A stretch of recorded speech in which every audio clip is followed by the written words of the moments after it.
The Trump administration goes back on its word to Coloradans. Trump told 9 News he'd let our state handle legal marijuana. Today, the administration signaled a crackdown. We have a special edition of Next examining the impact on tens of thousands of jobs, on public safety, and the impact on taxes and the economy. I would encourage people not to freak out, and you can quote me on that. Did Colorado make a mistake building $1 billion business based on a drug that's still illegal? I'll ask the man who set up the system. How does Colorado plan to fight back? Governor Hickenlooper will join us live to respond.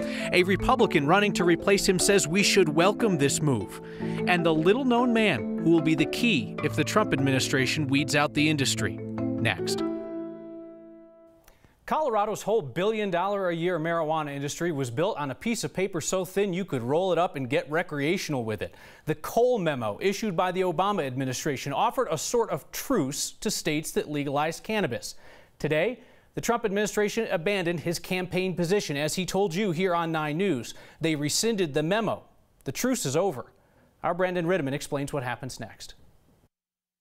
This man is now the #1 most important person in Colorado when it comes to all things marijuana. His name's Bob Troyer. You may not recognize it because he was never on your ballot. He was appointed U.S. Attorney for Colorado by his boss, Attorney General Jeff Sessions, who just gave Troyer the power to crack down on state legal marijuana as he sees fit, with a note reminding him, quote, that marijuana is a dangerous drug and that marijuana activity is a serious crime. A complete 180-degree spin of what they said to me. Republican Senator Cory Gardner says Sessions told him he wouldn't mess with this marijuana policy before being confirmed by the Senate. Oh, and this. I'd like to know why Jeff Sessions thinks Donald Trump was wrong in 2016. Yup, Donald Trump. In Colorado, we asked then-candidate Trump about this very scenario. What if his attorney general wanted to crack down on legalized pot? I wouldn't do that, no. You wouldn't let him? No. Even if you picked him as Well, AG? I don't know. I mean, you're asking me. I wouldn't do that, no. Yeah. So you think Colorado should be able to do what it's doing? No, I think it's up to the states, yeah. I'm a states person. I think it should be up to the states, absolutely. Gardner says he'll hold up any DOJ nominations in the Senate unless the administration reverses course. If it doesn't, Democrat Jared Polis has another plan. Congress has a deadline of January 19th to put a funding restriction bill in place. He wants to defund any federal law enforcement against state legalized pot, something that's already been done for medical marijuana. That would actually prevent the Department of Justice from engaging in any enforcement action, arresting people that are following state law. But that takes an act of Congress, where support for states' rights on pot isn't as widespread as it is in Colorado. For Next, I'm Brandon Rittiman. We could not find one state leader or one industry player who said they saw this coming. Colorado Attorney General Cynthia Kaufman says she found out when we all did. The Republican told our Marshall Zellinger what she's going to do in response. There was no warning about this guidance. We had no idea. Colorado's Republican Attorney General just found out how the nation's Republican Attorney General wants to handle marijuana enforcement. I would encourage people not to freak out, and you can quote me on that. Okay, we just did. Attorney General Cynthia Kaufman quickly sent a memo to Colorado's U.S. Attorney Bob Troyer saying, I believe it is important for your office to continue to focus enforcement efforts and resources on combating the gray and black markets and diversion and not target marijuana businesses who abide by the state's laws. If there is a situation where, as State Attorney General, I need to step up and say to the federal government in court that you've gone too far, you've overreached your authority, and you are now in our business in Colorado, I will certainly do that. She can't guarantee legal marijuana businesses in Colorado are safe, but she made it clear she will fight for the rights that Colorado voters put in our Constitution. If you're complying with Colorado law, we will stand with you. For Next, I'm Marshall Zellinger.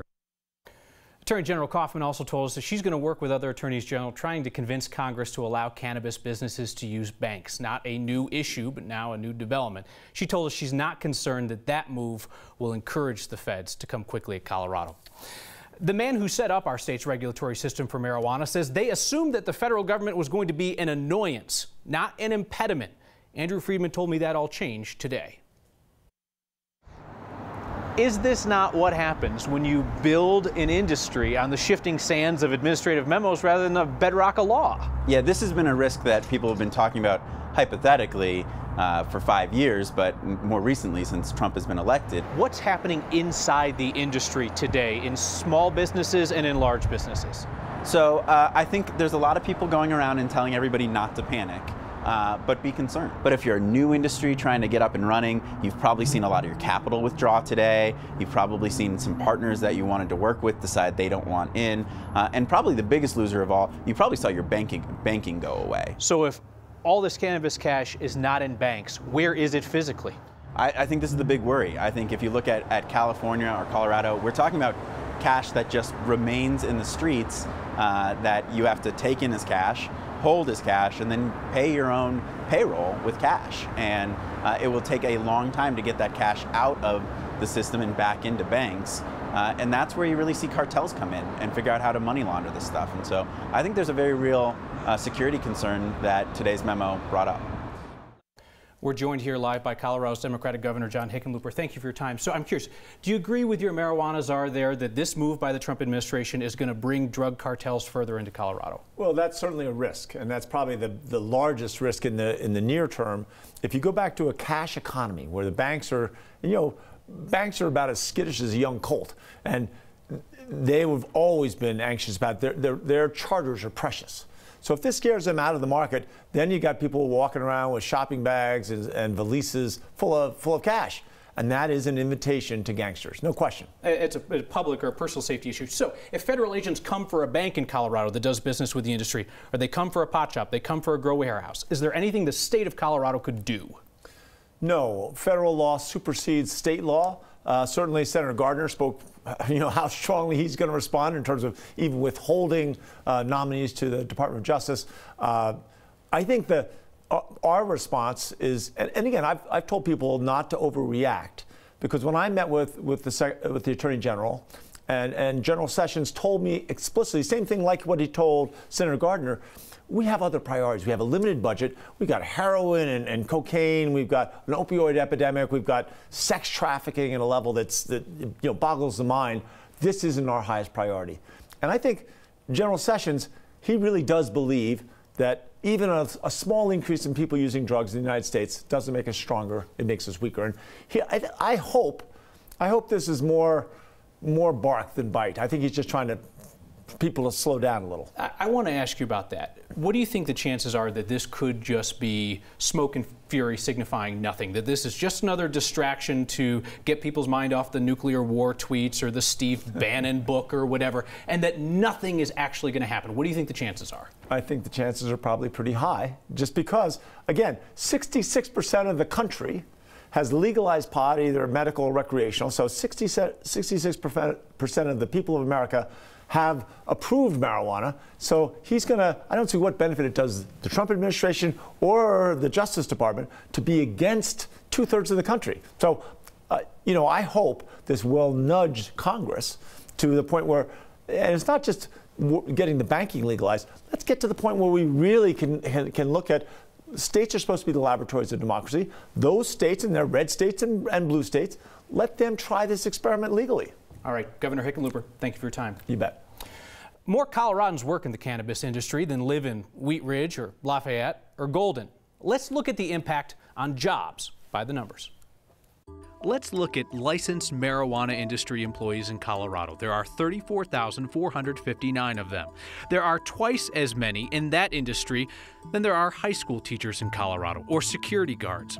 3 times as many Coloradans in cannabis than there are lawyers or bartenders. 17 times as many pot workers as dentists. And more than 25 marijuana industry employees in Colorado for every Coloradan who works in the coal industry. Some numbers to consider in terms of impact to jobs as the Trump administration declares the war on coal is over, and it looks like the war on legal recreational marijuana has just begun. One of Colorado's most prominent critics of legal marijuana is running for the Republican nomination for governor. Doug Robinson supports the Trump administration's move today, though he says it shouldn't change the industry much. Steve Steger spoke with him. Yeah, he says he supports this decision by the Attorney General, and he's very quick to say he doesn't believe it's aimed at any cannabis businesses in Colorado that are following current law. Robinson was very vocal in the movement against Amendment 64 before it passed. He has since said he doesn't plan to dismantle the law if he's elected governor, but he says he feels the federal government hasn't been actively enforcing that what Colorado's law doesn't protect, like illegal grow operations and the black market. And he says even though the Cole Memo spelled out 8 specific areas where prosecutors could enforce federal law, he felt it was vague. Basically, the memo said, hands off, don't do anything. That was the way I think it got interpreted as I've talked to people. And so it really isn't anything new. I don't think it's that big of a change. Basically, it allows state leaders to say, hey, we may need some help to go after some of these unintended consequences, the illegal grows, the going across state lines, getting in the hands of kids. They were all spelled out before, but they weren't doing anything with it. So this is maybe allows them to maybe do some things that they weren't otherwise. So Robinson says he hopes this move will allow federal agencies to send more resources to help local law enforcement agencies cut down on illegal activity. He's promised to close what he calls loopholes in Amendment 64, including cracking down on the medical marijuana market to force fraudulent medical users back into the recreational market if he's elected. Kyle. Steve, thank you. So, you know, we've been checking periodically for a year now, and we almost didn't run this today because it's never been more obvious, but, I mean, heck, we made the video, right? Does Attorney General Jeff Sessions still hate marijuana? Yes, today, more than ever. Anyone who was expecting clear answers from the Trump administration on this, whether they support or oppose legal marijuana, anybody who wanted to know exactly how this is going to work, had to be disappointed. And that includes our own Chris Vanderveen, who offers this letter to the country's top law enforcement officer on behalf of his native state of Colorado. Dear Attorney General Jeff Sessions, we get it. You don't like marijuana. In 2016, you said, and we quote, "Good people don't smoke marijuana," as you called it a very real danger. But in 2012, we voted in favor of legalization. Since then, it's become a billion-dollar industry, employing tens of thousands of us. More Coloradans work in marijuana than practice law. Which brings us to the law. Yes, we know, it's still illegal under federal law. We've known that for a long time. Problem is, we have coexisted with the feds under a bit of a wink and nod relationship. As long as we didn't sell to kids or cartels or near schools, we'd wink and the feds would nod. Your memo today doesn't necessarily change that. Honestly, as far as we can tell, you're just planning on nodding a little less. And here's the problem. Your memo, your one-page memo, offers zero clarity on what, if anything, you intend to do. You had your chance to define your position today, and you defined nothing. And so we'll continue our multi-billion-dollar experiment, an experiment we know you don't like, wondering if tomorrow, or next month, or next year, you'll finally decide to turn your animosity into action. You say good people don't smoke marijuana. We say good people also tend to make their intentions clear. Sincerely, the state that passed Amendment 64 1,885 days ago.